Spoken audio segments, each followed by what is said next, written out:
Amen. One of the really interesting components to the book of Revelation is a distinct pattern and really a structure that's presented in the way that these three various judgments, the wrath of God, the way it pours out, the way it plays out. Like first you'll find that there's a coupling of seven. There's three couplings of seven. So whether it's the seal judgments or the trumpet judgments or the bowl judgments, there's seven. In each set also, though, you'll discover a unique coupling of four, then a distinct grouping of two, which will then be followed by an intermission before the seventh judgment initiates the next set of seven. So as you study the book of Revelation, there's a lot of pattern, there's a lot of structure, there's a lot of intention. I should also note that you should keep in mind two things when studying the book of Revelation. First, within each of these movements, in the heavenly space, again, whether it's the opening of a seal, whether it's the blowing of a trumpet, or the pouring out of a bowl, whatever's happening in heaven, there is a corresponding event being carried forth on earth representing the judgment of God. And as you unpack that, so everything you see happening in heaven, there's a corresponding event happening on earth. But the other thing you always have to keep in mind is that the way that time kind of plays itself out in heaven works out differently in the way it corresponds on the earth. And this chapter will provide us a great example of this. Like, John will see the fifth trumpet sound, but then 5 months pass before you get the blowing of the sixth trumpet. Again, kind of a weird way that it plays out. John's not waiting for 5 months between trumpets, but again, the way time corresponds, always keep that in mind. It's a little wonky. Now, with Jesus' opening of the seventh seal, John watches as 7 angels step forward to blow 7 trumpets in sequence. With the first trumpet, a third of the vegetation of earth is burned up. With the second trumpet, a third of the seas are turned to blood. With the third, a third of the fresh water becomes undrinkable. And with the fourth, a third of the sky ends up being darkened. And following this fourth trumpet, John closes out chapter 8 saying, "And I looked and I heard an angel flying through the midst of heaven, saying with a loud voice, 'Woe, woe, woe to the inhabitants of earth.'" And why? Because of the remaining blasts of the trumpet of the 3 angels who are about to sound. Even though things in this first wave of judgment is bad, I mean terribly bad, the conditions on earth, if you just try to extrapolate out, it's bleak. And yet God here sends this angel to warn humanity that as bad as things were, they were about to get much, much worse. With the first 4 trumpets devastated the planet, seemed to be focused ecologically. The next 3 trumpets specifically target humanity. Now, I want to give you a warning up front that Revelation 9 is really, really strange. In fact, if you just read through it on your own, you'll be like, this is strange. You're going to hear me teach through it, and you're going to be like, I didn't think you could make it any stranger than it naturally was, but you accomplished that, Pastor Zach. What was already strange, you made bizarre. Like, it's going to get weird. So buckle up. In fact, this will probably be the strangest Bible study I have ever taught in my life. And I know that because I've already prepped the Bible study. It's bizarre. Now, there's a lot of ways you can tackle a chapter like this. Our approach is going to be, well, we're going to read through the whole chapter. And then we're going to kind of go back and work our way through the chapter. So I felt like we should read through it. Reading through it will give you some context, and then we'll fill in the blanks, kind of work it all together. One of the other things we're going to do is, so we're going to have, we're going to look at 2 blowing of the trumpets. And so I've asked Justin, if you could come up. Justin's a little shy. He's a big guy, but he's shy, especially when the pastor makes him come in front of people. But Justin has a bona fide, authentic shofar. And so if one day in heaven, this will be the instrument. You see, we even put light on you there, Justin. We even put so when we read of the blasting of the trumpet, we're going to pause and hear the blasting of the trumpet. The plan is we were going to have Justin just in the balcony, and we weren't going to tell any of you what was going to happen. And I concluded that Larry would have a heart attack, and Joe would stand up thinking he's getting raptured. So we really needed to just kind of let you know it's going to happen, all right? So let's buckle up. We read Revelation 9. You're no angel. We're going to do this. You guys ready? Revelation 9, verse 1. Then the fifth angel sounded.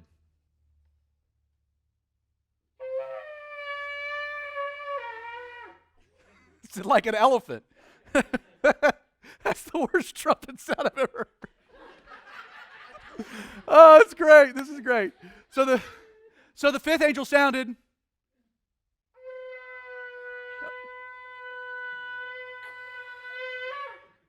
And I saw a star fallen from heaven to the earth. To him was given the key to the bottomless pit, and he opened the bottomless pit, and smoke rose out of the pit like the smoke of a great furnace. So the sun and the air were darkened because of the smoke of the pit. Then out of the smoke, locusts came upon the earth. And to them was given power, as the scorpions of the earth have power. They were commanded not to harm the grass of the earth, or any green thing, or any tree, but only those men who do not have the seal of God on their foreheads. And they were not given authority to kill them, but to torment them for 5 months. Their torment was like the torment of a scorpion when it strikes a man. In those days, men will seek death and will not find it. They will desire to die, and death will flee from them. Verse 7. The shape of the locusts was like horses prepared for battle. On their heads were crowns of something like gold, and their faces were like the faces of men. They had hair like women's hair, and their teeth were like lions' teeth. They had breastplates like breastplates of iron, and the sound of their wings was like the sound of chariots, with many horses running into battle. They had tails like scorpions, and there were stings in their tails. Their power was to hurt men for 5 months. And they had as king over them the angel of the bottomless pit, whose name in Hebrew is Abaddon, but in Greek he has the name Apollyon. One woe is past. Behold, still 2 more woes are coming after these things. Verse 13. Then the sixth angel sounded.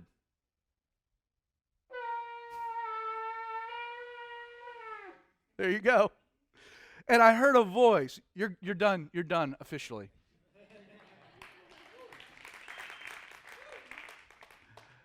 I heard a voice from the 4 horns of the golden altar, which is before God, and we have no idea whose voice this is, saying to the sixth angel who had the trumpet, "Release the 4 angels who are bound at the great river Euphrates." So the 4 angels who had been prepared for the hour and day and month and year were released to kill 1/3 of mankind. Now the number of the army of the horsemen was 200 million. I heard the number of them. And thus I saw the horses in the vision. Those who sat on them had breastplates of fiery red, hyacinth blue, and sulfur yellow. And the heads of the horses were like the heads of lions. And out of their mouths came fire and smoke and brimstone. By these 3 plagues, 1/3 of mankind was killed, by the fire and the smoke and the brimstone which came out of their mouths.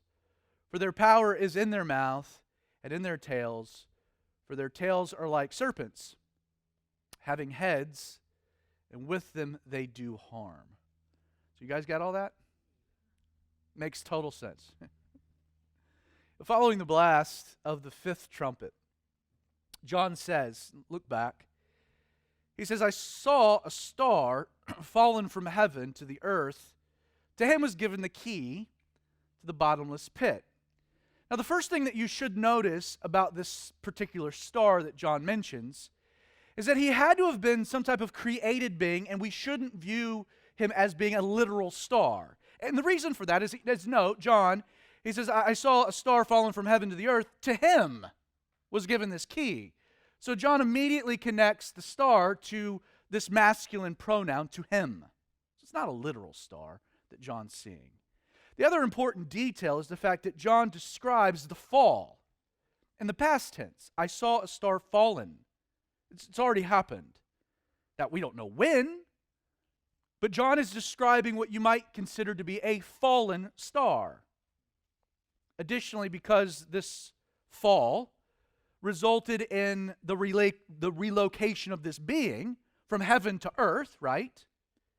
It's logical the star that John sees was an angel of some kind that had been stripped of its heavenly glory and position. In fact, this phrase, fallen from heaven, interesting phrase, likely provides us a definitive clue as to the identity of this fallen star, this fallen angel. In Isaiah 14, verses 12 through 15, and you don't have to turn there, I'll read it for you, but this is what the prophet wrote. He says, "How you are fallen from heaven," same phrase, "O Lucifer, son of the morning. How you are cut down to the ground, you who weaken the nations. For you have said in your heart, I will ascend into heaven. I will exalt my throne above the stars of God. I will also sit on the mountain of the congregation on the farthest side of the north. I will ascend above the heights of the clouds. I will be like the Most High."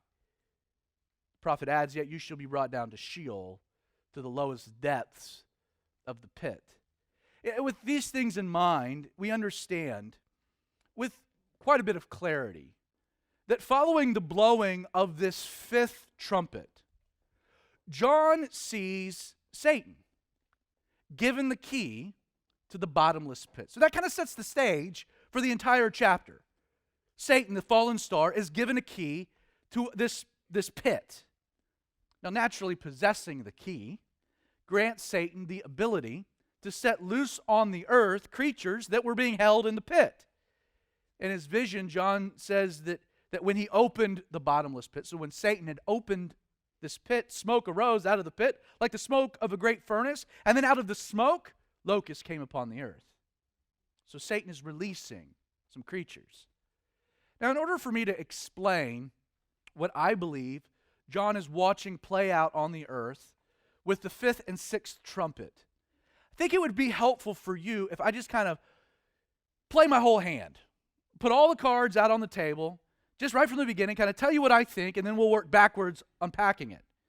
It's my opinion that Revelation 9 records for us a future invasion of the planet by two groups of supernatural beings.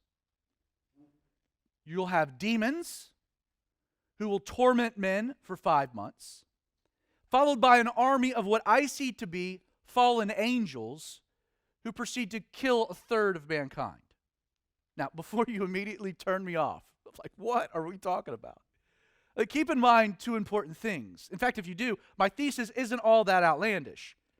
First, there is no question that the Bible affirms the existence of angels and demons, right? We understand this. Like, not only are these beings referenced frequently throughout all of the scriptures, but we actually have a historical record, a moment in time when their interactions, demonic interactions with humanity, happened to occur openly and on a massive scale. We'll get to this. Second thing you got to keep in mind is that even our secular world, a world that rejects what we would call the supernatural, is growing increasingly cognitive of the reality that we are not alone in the universe.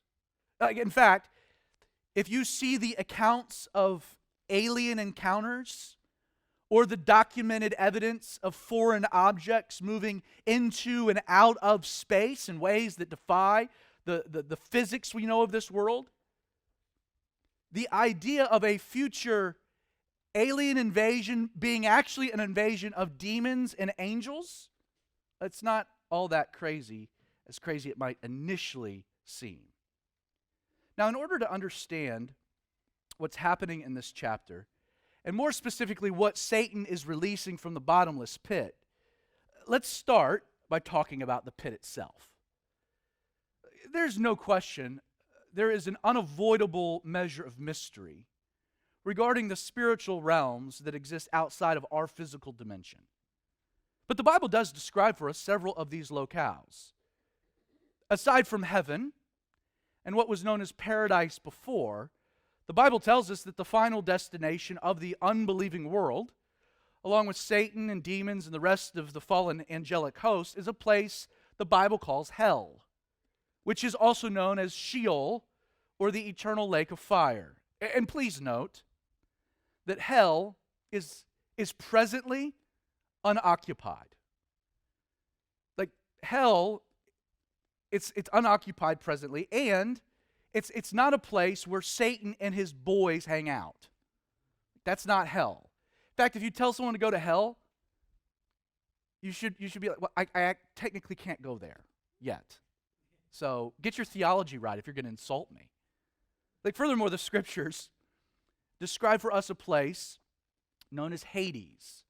So we have hell, but we also have this place, Hades, which is where the souls of the wicked or the unbelieving world are sent to wait the final great white throne judgment at the end. So if you tell someone to go to hell, more accurately just say you go to Hades, because that's where you can go. Now what's interesting about this bottomless pit, okay, that John references here in Revelation 9 is that it doesn't appear to be hell, and it doesn't appear to be Hades. In fact, it appears to be a third location that's also known in the scripture as the abyss. Now, regarding what we can glean about this place from the details that John has provided in our text, we can say that this bottomless pit appears to be a place of incarceration. Like, think of it as a prison of sorts, a place where certain wicked creatures are being kept under a lock and key. You know, even after Satan looses these creatures from the bottomless pit will be mentioned again towards the end of the book, when Satan is placed into chains and thrown into this prison to be held for 1,000 years. Now, obviously, the next logical question, in order to unpack what John is witnessing in this chapter, would center on whether or not the Bible provides us any clues as to what creatures would be held in such a place. So, in order to know what's happening on the earth, you need to know what the pit is about. And once you understand what the pit is about, then you start looking at, well, what kind of creatures would be in this pit, because that'll then clue you in on what's being released and what's happening on the earth. Now, broadly speaking, we understand that God formed man from the dust of the earth. 6th day, we were created. We don't know exactly when the angelic hosts were created. There's some debate on that, but we know they're created beings. Like God created 2 different types of beings in this world, human beings and angelic beings. So right from the bat, we've got these groups of people. And additionally, as with humanity, so man fell, went into rebellion, sinned. The Bible tells us that a similar occasion happened with the angelic host. So God created the angels. Satan, we already read it in Isaiah 14, his heart welled up with pride, wanted to be like God, wanted to worship, the acclamation, the acclaim of God. He fell from heaven, and we're told scripturally that he took with him 1/3 of the angelic hosts. So 1/3 of all of the angels followed after Lucifer. You know, it's worth pointing out that according to Jesus and what he said in Matthew 25, the everlasting fire, or hell, was originally prepared for the devil and these fallen angels. Man's rebellion opened the design. Now, my point in bringing these things to your attention is to remind you that active within the dimensions around us right now is the existence of the angels of God as well as fallen angels. Like right now in the spiritual dimension, you have other forces with us. They are as real as you and I right now, just in another dimension. And once more, the Bible is clear that because angels, whether fallen or not, also possess the ability to take on a physical form and cross into our dimension, you know, it's highly likely, according to what the author of Hebrews says, that you could entertain angels and not even know it. which is why you should take care of the stranger in his time of need. Again, trippy. God made humanity, but he also made angels, and these angels possess the ability to enter into our dimension, their interdimensionality, and take on the form of humans. They can look like humans. You might not even know it. Now, they can also take on other forms, and you read through the Gospels, and you have a lot of examples of angels all over the place, various forms and looks. And one of the things that's helpful when approaching a very trippy and challenging passage like Revelation 9 is, again, I don't want to beat a dead horse, but it's important you know, you're not alone on the planet, okay? There exists around us angelic hosts, the angels of God, which seek to bless us, and then other angels that don't have your best interest in mind. In fact, there's probably all kinds of varieties of these fallen angels. In Ephesians 6, verse 12, Paul acknowledges, he says, "For we do not wrestle against flesh and blood." And then he provides an interesting listing. He says, we wrestle against principalities, against powers, against the rulers of the darkness of this age, against the spiritual host of wickedness, which seems to be potentially varying categories of fallen angels. Now, aside from humanity, we understand that our universe is cohabited by various angelic creatures, a third of which are fallen. And yet you should also note that the Bible seems to affirm the existence of a third type of creature alien to God's original design. Now, we're going to take a little detour, but bear with me. Give me a little time. We'll get back. In Genesis chapter 6, we read the following. Now, it came to pass when men began to multiply on the face of the earth, and daughters were born to them, that the sons of God saw the daughters of men, that they were beautiful, and took wives for themselves of all whom they chose. And the Lord said, My spirit shall not strive with man forever, for he is indeed flesh, yet his days shall be 120 years. There were, we're told, giants on the earth in those days, and also afterward, when the sons of God came into the daughters of men, and they bore children to them. Those were the mighty men of old, men of renown. Now, during this period of human history, the Bible tells us that there were giants on the earth. In fact, we continue to provide this description that they were mighty men of old, just men of renown. Like in the original Hebrew, the word we have translated giants is the word Nephilim. It would again appear, according to the text, that during this population explosion, the human genome, DNA, somehow was altered. Men could not only grow as a result to incredible statures, but also possess the ability to achieve supernatural feats, of which, again, we're told they were renowned, famous for. Could it be that Greek mythology actually has some basis in a pre-flood world? A totally different type of thing happening. Again, it's different. Now, how did this happen? Well, again, the record in Genesis tells us this took place when the sons of God came into the daughters of men and bore them children, and the children were these Nephilim. Now, there is little confusion to the plain reading of what is meant by the daughters of men, human females. The controversy of the text, though, does center on the identity of these sons of God. Like, what does that mean, right? Because there's some implications. Now, there are those who do attempt to try to read into this a natural reading. Well, the sons of God are men.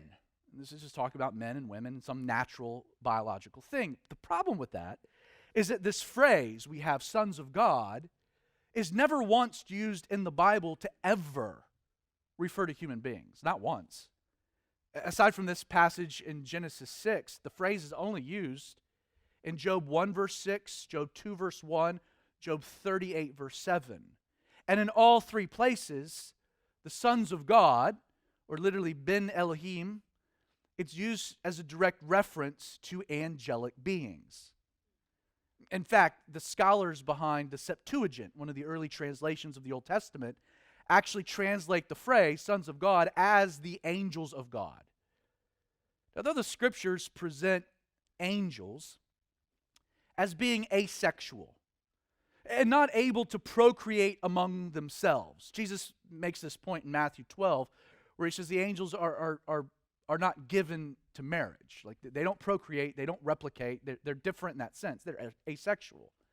But it appears that these Nephilim, these sons of, the byproduct of the sons of God and the daughters of men, were born through some type of very strange sexual intercourse occurring between fallen angels and human women. That's what I believe Genesis 6 is describing for us. And I get it, man. What I'm saying sounds nuts. I'm with you. But keep in mind, we do know, right, that angels can take on human form. We've already established that. And every time they do take on human form, and that's recorded in the scriptures, it's always in the male form, which again I think is interesting. I don't want to deviate any further down the rabbit hole, but I will. Anytime someone says that, they're about to. I don't encourage you to Google it or research it. You just take my word for this one, okay? That sexual interaction, sexual perversion with demons is a very common thing in the occult. Again, don't Google that. You're going to find some strange things, but it's true. Now, in the end, the destruction of this mutated version of humanity is really what made Noah's flood such a necessity. He had to cleanse the human genome starting with just one family, one set of genetics. Again, a satanic plot maybe. The seed of the woman would be the savior. You corrupt the human gene pool and you can't have a pure human.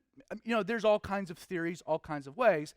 And yet, the truth about Noah's flood is, okay, it might have dealt with one problem, but you can't kill an angel. Can't kill an angel, and I guarantee you can't drown one. Okay? So, as such, what do you do with these angels that committed these sexual perversions with human women? What do you do with them if you can't kill them and you can't drown them, but you're trying to punish them and keep this from happening? Well, Jude chapter 1, which is odd because there's really only one chapter.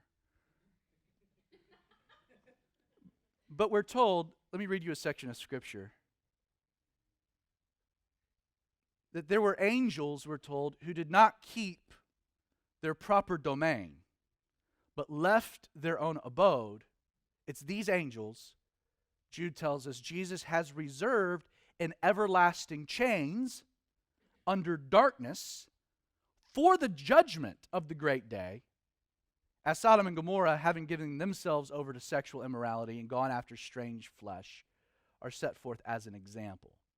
Again, this entire notion that God punished at some point in time fallen angels who had committed this abomination, placing them in chains, it's affirmed not just in Jude, but also 2 Peter chapter 2. The apostle writes this. He says, God did not spare the angels who sinned, but cast them down to hell. And that word hell, it's a totally different translation.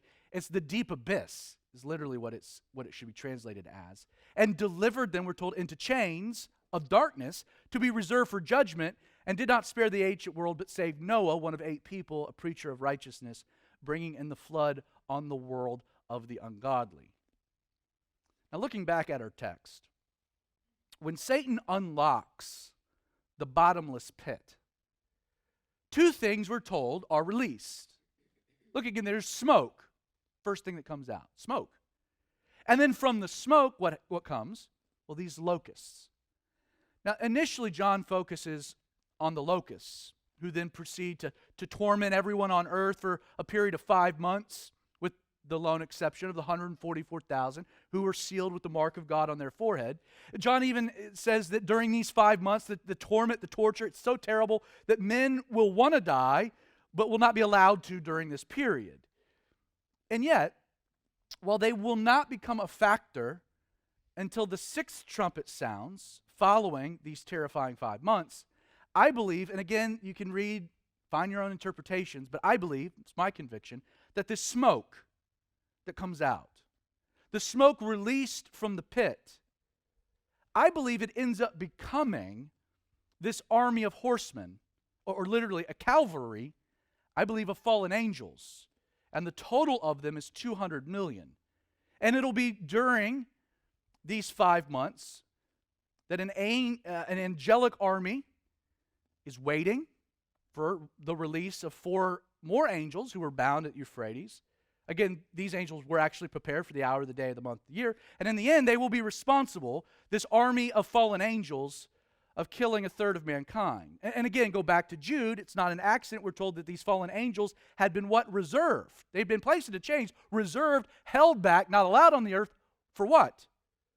They've been reserved in everlasting chains under darkness for, there's a reason, the judgment of the great day. Now, to be fair, there are those who try to connect the 6th trumpet with the 6 bowl judgments, which set into motion, and we'll see this in a few weeks, set into motion the final battle of Armageddon.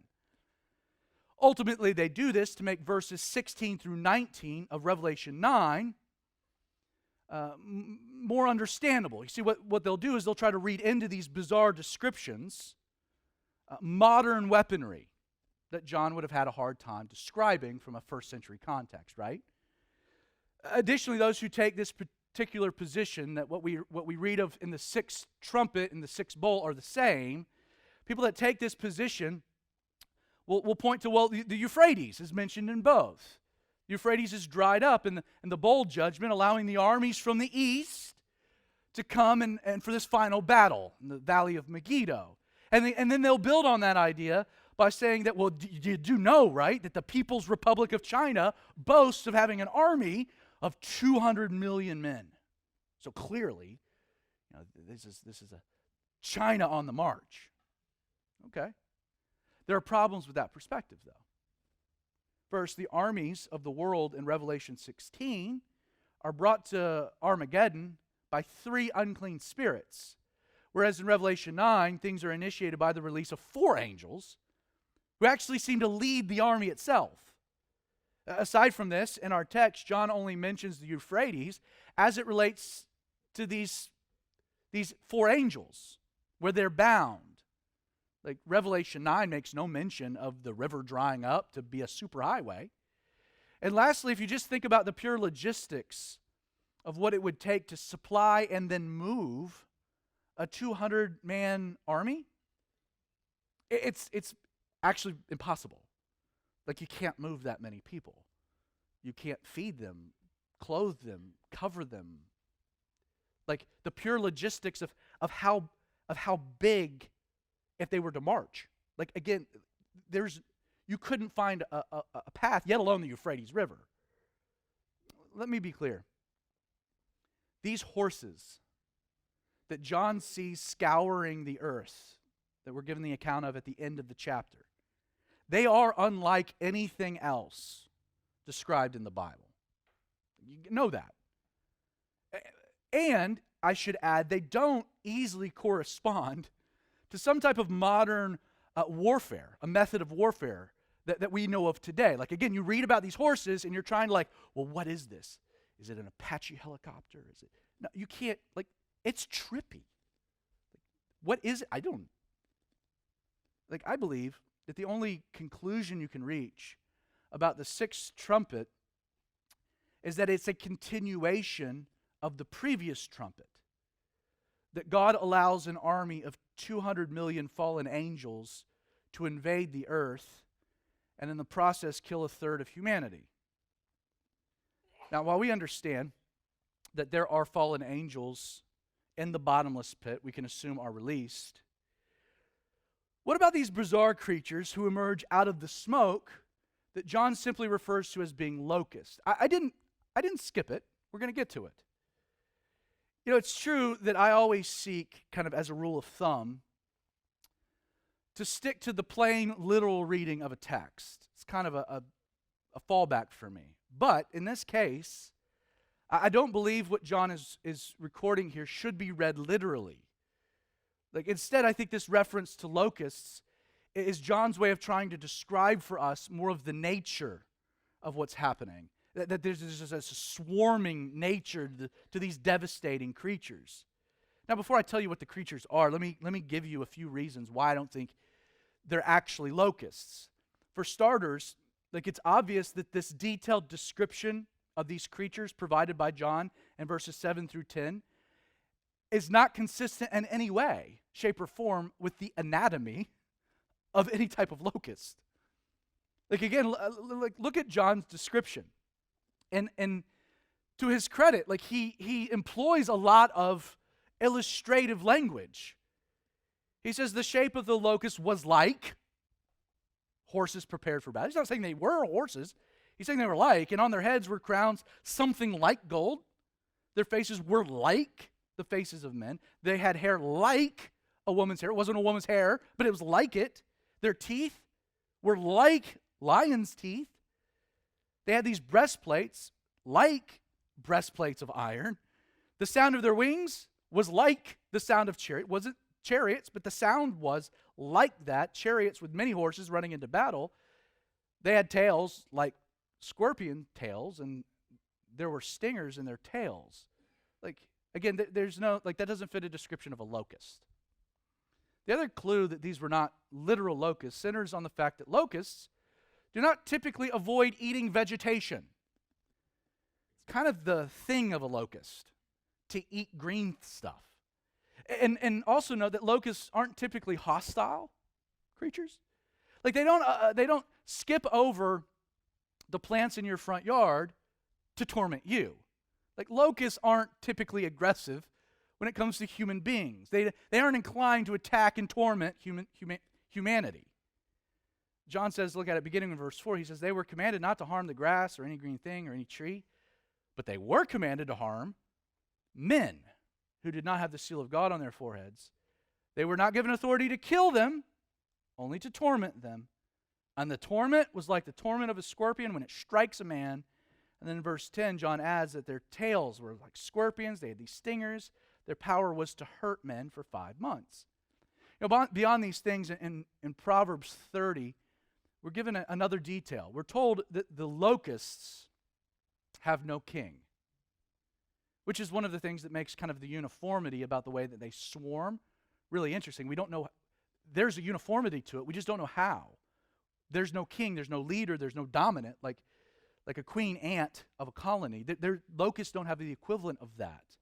So we're told in the Bible that locusts have no king, but these locusts, they do, right? Verse 11. They have a king over them.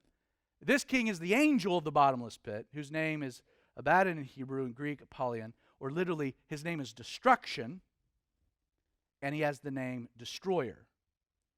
Again, all of the language that John uses is kind of building the argument that don't view locusts as being actual locusts. There's something else. So, what is Satan letting loose on the earth? What is Satan released that torments men for 5 months if it's not insects? What in the world are they? Now, when you begin to wrap your mind around Genesis 6, you're left wondering, I don't know if you're left wondering, I am. What happened to the Nephilim, right? Following the flood. Okay, I got it with the fallen angels. They get placed in the bottomless pit.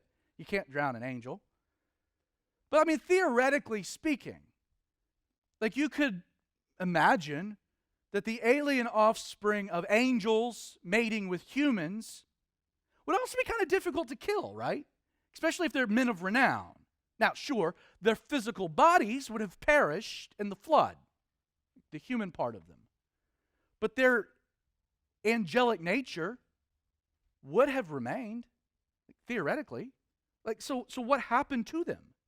Now, it's very difficult to say with 100% certainty, but I think the clue is provided in Luke chapter 8.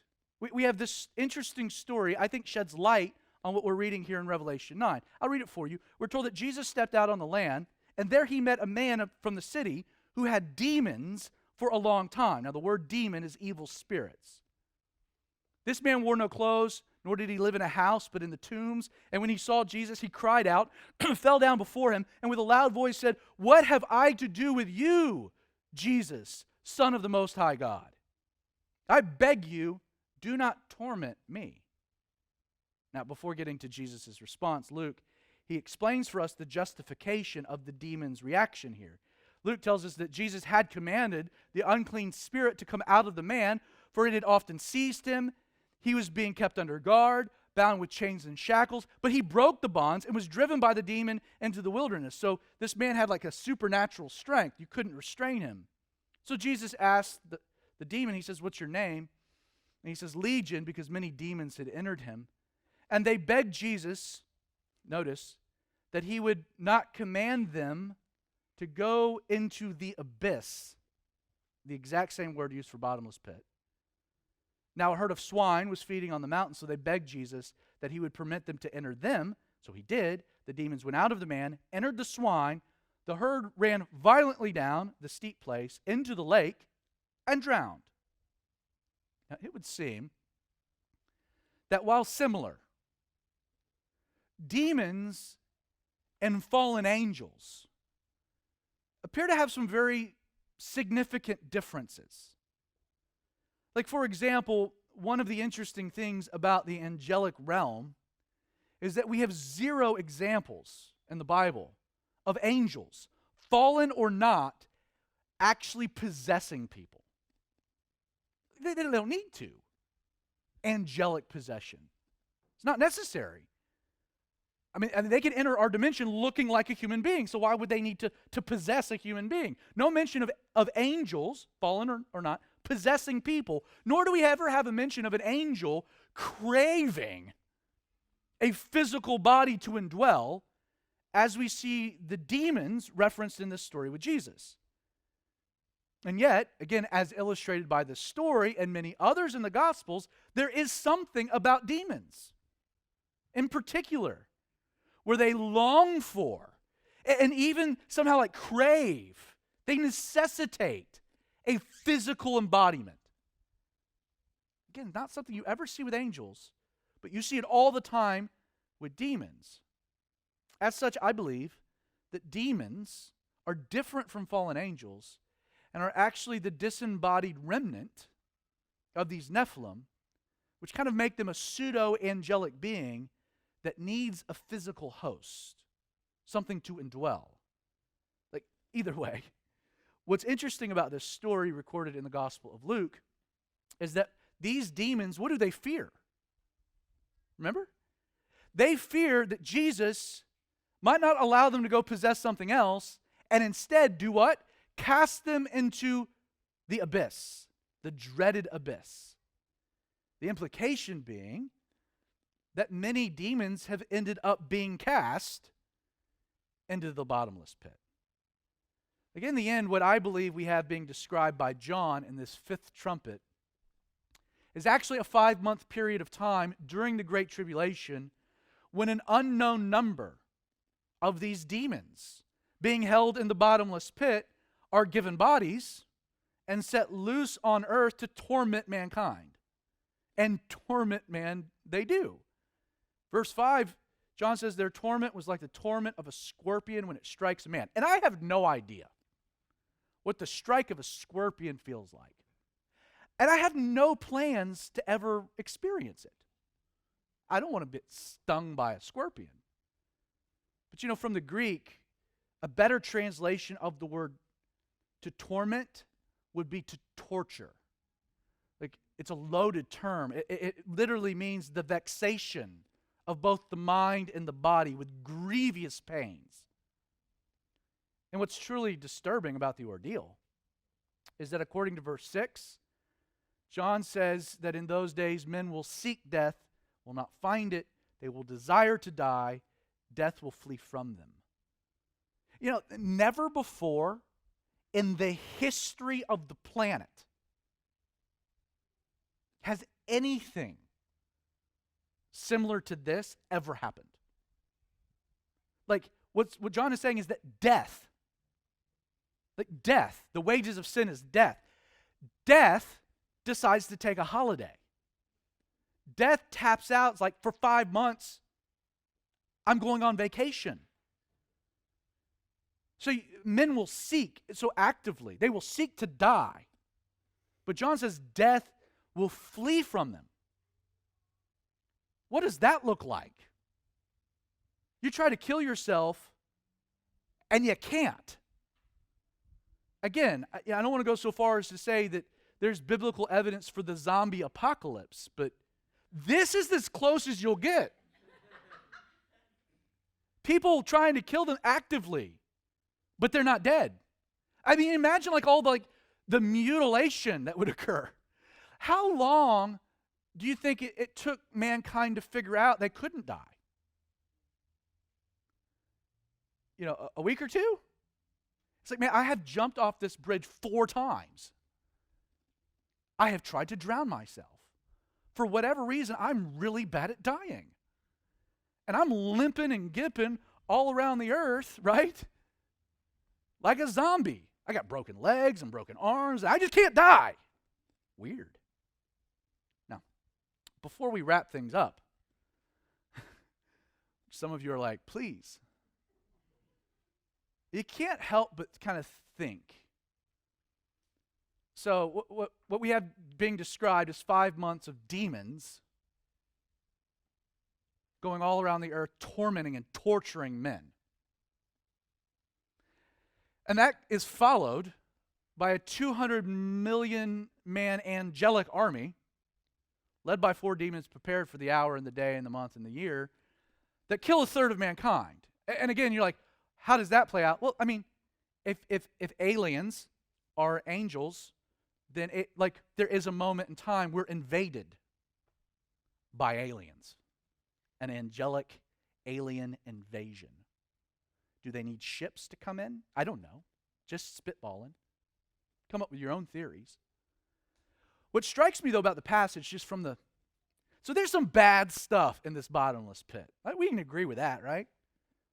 There's some bad stuff on it. Whatever it is that's released, it's not good. It's bad.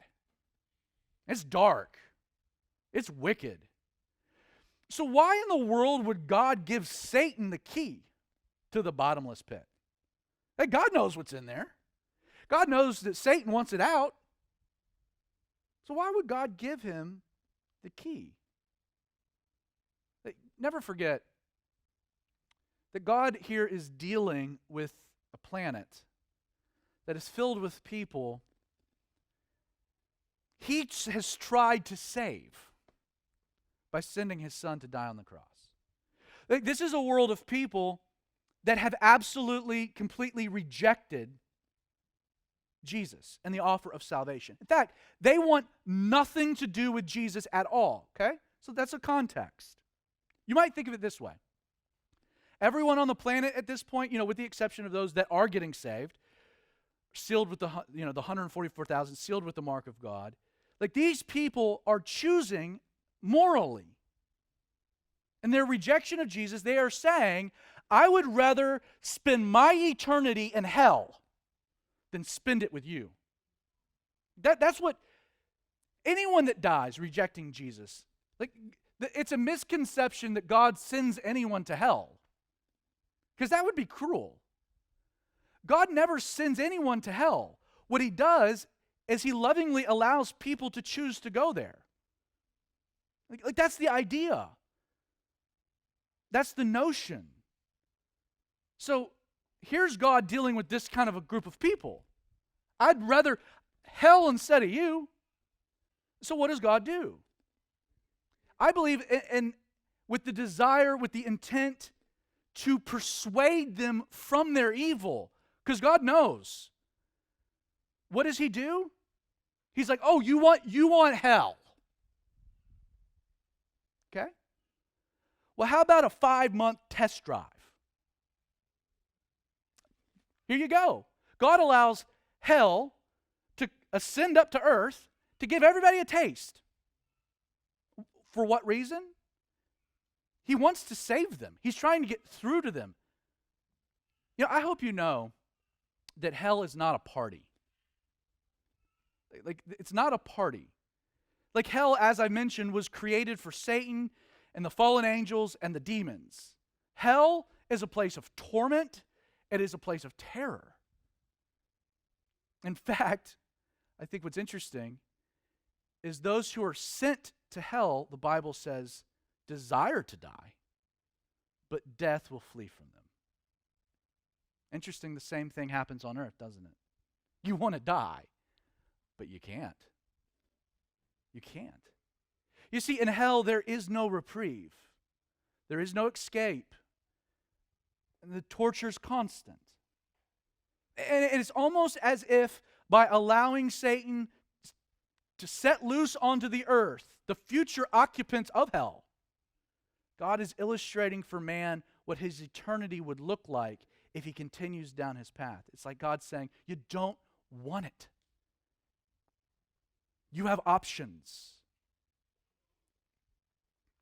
So it's a crazy passage, right?